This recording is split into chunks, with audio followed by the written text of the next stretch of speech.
निसंतानता का दर्द। एक पति पत्नी की भावुक कहानी।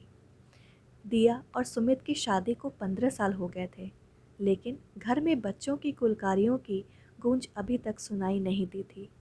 सभी प्रकार के जादू टोने, दवा दारू, सभी प्रकार के उपाय कर करके देख लिए थे। यहाँ तक कि अपनी हैसियत से ज़्यादा महंगे इलाज भी नाकाम रहे। दूर की बुआ ने तो कुछ जड़ी बूटी और कुछ कारगर नुस्खे भी बताए थे, पर सब बेअसर। सुमित अंधश्रद्धा में एकदम लिप्त हो गया था।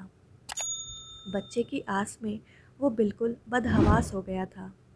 दिया शांति से सुमित की तरफ देख रही थी, बिना कुछ बोले। सुमित सत्य परिस्थिति को मानने को तैयार नहीं था। उसका अहंकार, उसका स्वाभिमान इन सभी के आरे आ रहा था। दिया ने अपने मायके जाकर एक अच्छे डॉक्टर से अपने सारे टेस्ट करा लिए थे, जिससे ये पक्का हो गया था कि दिया माँ बन सकती है। अब सुमित की बारी थी टेस्ट कराने की। सिर्फ सुनने मात्र से ही वो भड़क जाता था, तो टेस्ट कराना तो बहुत दूर की बात थी।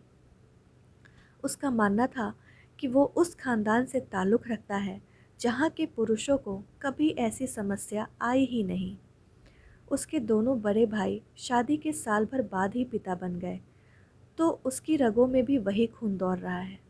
जब जब दोनों में लड़ाई होती तो सुमित दिया को ये सब बताकर चुप करा देता। दिया हमेशा भगवान से प्रार्थना करती कि सुमित को उसकी बात समझ आए और वो सत्य परिस्थिति को समझे। और संयोग देखिए, नवरात्रि का समय, अष्टमी को कन्या पूजन का दिन, घर में कामवाली की मदद से अगल बगल की सभी छोटी बच्चियों को घर में पूरे मान सम्मान के साथ बिठाया गया। सुमित ने आज छुट्टी ले ली थी। सभी कन्याओं का पूजन करना शुरू ही किया था कि दरवाजे से एक आवाज़ आई, दिया, मेरी गुड़िया को तो तुम भूल ही गई। सुमित ने बड़े आदर से उस बच्ची को अपने गोद में लिया और उस गुड़िया के पिता को बैठने के लिए कहा और पूरे आदर सत्कार से कन्या पूजन किया।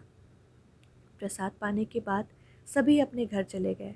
बाद में दिया ने उस आदमी के लिए चाय बनाई। उसने अपना परिचय राघव नाम से दिया और पेशे से वकील बताया।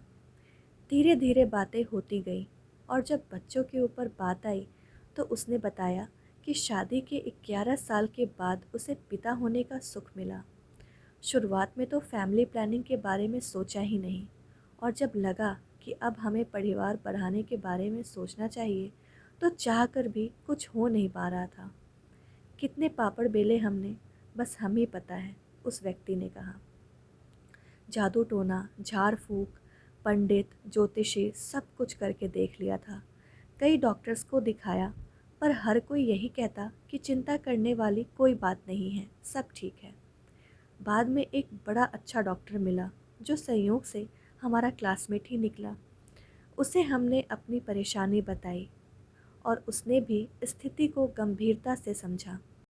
उसने मुझे कुछ उपचार लेने की ज़रूरत है ये बताया, और बस फिर क्या था, हमने भगवान से अपने दिल की बात कही, हाथ जोड़े, और जिसका परिणाम ये हुआ कि जो नन्ही सी परी तुम्हारी गोद में बैठी है, भगवान ने उसे देकर हमारी झोली भर दी।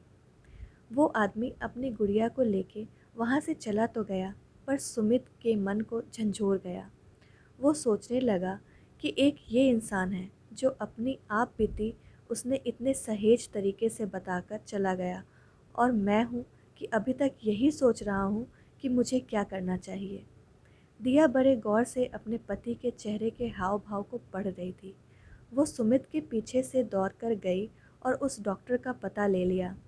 बाद में ये पता चला कि सुमित को उपचार की ज़रूरत है, और कुछ महीनों के इलाज के बाद जब दिया के खट्टा खाने की इच्छा होने लगी तो दोनों की आंखों से आंसू रोके नहीं रुक रहे थे। 9 महीने बाद एक नन्ही सी जान ने उनके जीवन को खुशियों से भर दिया। इस बार नवरात्रि में दोनों ने कन्या पूजन और अष्टमी खूब धूमधाम से मनाई और माता रानी के आगे नतमस्तक होकर उन्हें धन्यवाद किया। दोस्तों, आपको ये छोटी सी कहानी कैसी लगी कमेंट में हमें ज़रूर बताएं। पसंद आई हो तो वीडियो को लाइक, शेयर और चैनल को सब्सक्राइब करना ना भूलें। पूरा वीडियो देखने के लिए आपका बहुत बहुत धन्यवाद।